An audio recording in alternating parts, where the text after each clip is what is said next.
अस्सलाम वालेकुम।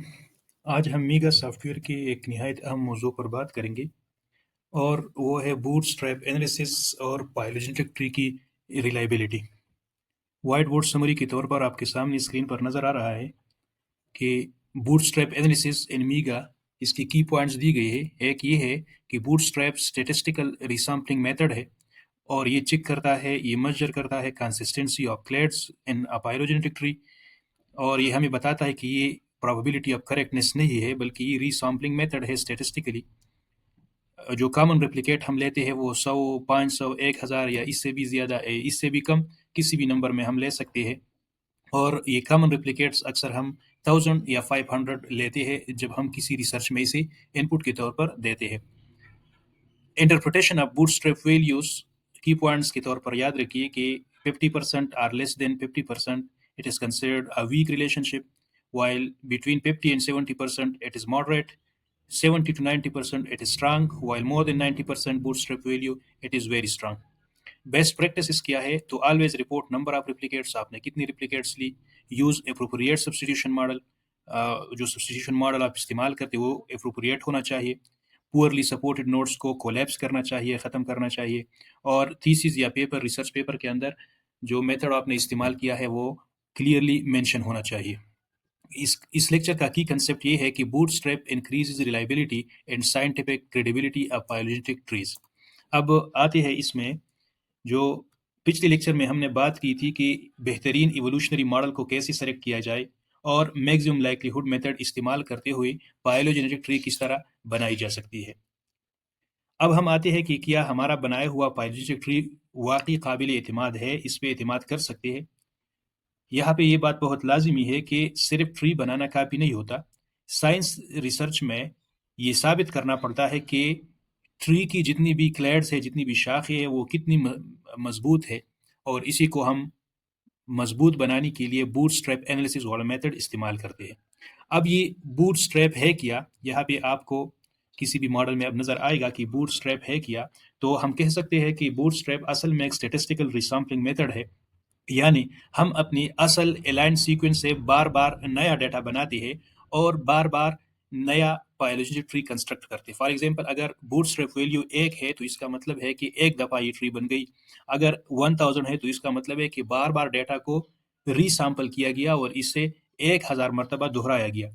मिसाल के तौर पर, अगर हमारे पास 530 न्यूक्लियोटाइड पोजीशंस है तो बूटस्ट्रैप इन पोजीशन को रैंडम अंदाज में दोबारा सैंपल एंड रीसैंपल करता है और हर सैंपल से एक अलग पाइलोजेनेटिक ट्री तैयार करता है। ये अमल 100, 101 या 500 या 1000 या इससे भी ज्यादा मरतबा आप दोहरा सकते हैं।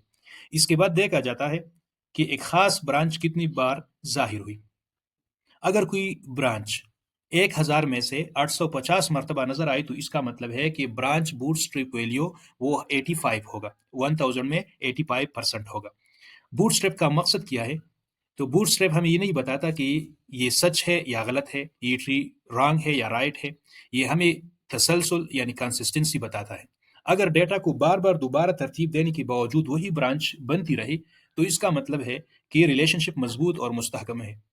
अब बूटस्ट्रैप मीगा में किस तरह किया जा सकता है? तो हमारे पास मॉडल में डाइवर्सिटी फाइलोजेनी में जब हम कोई ट्री कंस्ट्रक्ट करते हैं, for example maximum likelihood tree है, ये हम कंस्ट्रक्ट करते हैं और इसके लिए मिसाल के तौर पर मैंने ये एक फाइल लेता हूँ अपने डेस्कटॉप से और ये वो 12 एस एम जी फाइल है। ये आपके सामने एक विंडो ओपन हो गई जिसका नाम है मीगा 12 एनालिसिस प्रेफरेंसेस। इसके अंदर मिसाल के तौर पर बूट स्ट्रैप स्टैंडर्ड ये फास्ट सेलेक्ट करते हैं या स्लो सेलेक्ट करते हैं या कोई भी नहीं। तो इस ऑप्शन से आप मिसाल के तौर पर हम यहाँ बूट स्ट्रैप लेते हैं 5, आप कोई भी नंबर ले सकते हैं। और जो मॉडल है वो हमारा है टेमूरा नी मॉडल। टेमूरा नी मॉडल के अंदर G+I यानी गेमा डिस्ट्रीब्यूटेड विद इनवेरिएंट साइट्स ये लेते हैं और इसको हम ओके करते हैं। अब ये आपके सामने ऑप्टिमाइजेशन जारी है, ये प्रोग्रेस हो रहा है और comparing NJ and this one. तो इसके जरिए हम जो ट्री बनाते हैं ये यहाँ पे प्रोग्रेस आपको शो करता है कि 10% प्रोग्रेस हो गई है। हमारे सामने ये ट्री बूटस्ट्रैप कंसेंसस ट्री बन गई, ये वाला। अब यहाँ पे देख सकते हैं कि हमारी बूटस्ट्रैप वैल्यू वो कितनी है। مثال کے طور پر یہ 57 ہے، 57 57 57 60 57 اور 60%، تو اس کا مطلب یہ ہے کہ آپٹیمل نہیں ہے۔ ریسرچ پیپر اور تھیسس کے لیے کم از کم 1000 بوٹ اسٹریپ ویلیو منتخب کریں گے آپ، اور اسی کے ذریعے وہ پھر بہترین ٹری بنے گی۔ یہاں پہ آپ کے سامنے بوٹ اسٹریپ کنسسٹنٹ ٹری نظر آ رہی ہے۔ یہاں پہ یہ تو کمپلیٹ بھی نہیں ہوئی چونکہ یہ ٹائم بہت زیادہ لیتا ہے، تو یہاں پہ پائلوجینک وہ ہم نے منتخب کیا، پھر کنسٹرکٹ کیا ایم ایل ٹری یعنی میگزیمم لائکلیہڈ، پھر ہم نے موڈ منتخب کیا کہ کون سا ماڈل لگائیں گے۔ مثال کے طور پر یہاں ہم نے T93+G+I بنایا، وہ سلیکٹ کیا۔ اس کے بعد بوٹ اسٹریپ آپشن کو انیبل کیا اور ہم نے پائپ ریپلیکیٹس رکھ لی تاکہ پائپ میں یعنی 5 مرتبہ یہ اس کو کمپیئر کرے۔ تو صرف مشق یا سمجھنے کے لیے آپ 100 ریپلیکیٹس لے سکتے ہیں یا اس سے کم بھی لے سکتے ہیں، لیکن تحقیقی کام کے لیے پھر 1000 ریپلیکیٹس ضروری ہوتی ہے۔ اب عام طور پر بوٹ اسٹریپ ویلیو کو اس طرح انٹرپریٹ کیا جاتا ہے کہ اگر بوٹ اسٹریپ ویلیو آپ کے سامنے 50% سے کم ہو تو اس کا مطلب ہے کہ یہ ویک ہے، یہاں پہ جتنی بھی کلیڈز بنی ہے اس میں سپورٹ ان کے لیے کمزور ہے۔ اگر 50 سے لے کر 70% تک ہے تو اس کا مطلب ہے یہ درمیانہ سپورٹ کرتا ہے، یعنی یہ اوسط ہے، یہ ایوریج ہے، اور یہ بھی ہم اس سے کم، یہ پیپرز کے لیے ہم اس سے زیادہ لیتے ہیں۔ پھر 70% سے لے کر 90% تک یہ ایک مضبوط ریلیشن شپ شو کرتا ہے، اور اگر یہ 90% سے زیادہ ہے تو بہت زیادہ مضبوط ریلیشن شپ شو کرتا ہے۔ یاد رکھیں کہ 51% یعنی 50 سے ایک ہنسا آگے یعنی 51% یہ صرف حد ہے اور یہ مضبوط نہیں ہے۔ اس کا مطلب یہ نہیں ہے کہ 51% مضبوط ہوگا اور 50% کمزور ہوگا۔ اکثر تحقیقی کاموں میں، ریسرچ پیپرز میں، تھیسس میں اس میں 70% یا 75% کو قابل قبول لمٹ یا حد سمجھا جاتا ہے۔ اکثر عام غلطیاں ہوتی ہے، مثال کے طور پر کم ریپلیکیٹس استعمال کرنا یا برانچز کو کمزور سپورٹ والی برانچز کو نظر انداز کرنا، 60% کو اسٹرانگ قرار دینا، مثال کے طور پر کمزور نوڈز کو کولیپس نہ کرنا، یہ بہت کامن غلطیاں ہے۔ اگر کسی برانچ کا سپورٹ بہت کم ہو تو بہتر ہے کہ اسے کولیپس کر دیا جائے۔ یاد رکھیں سائنس میں دیانتداری ضروری ہے، ہر برانچ کو مضبوط ثابت نہیں کیا جا سکتا۔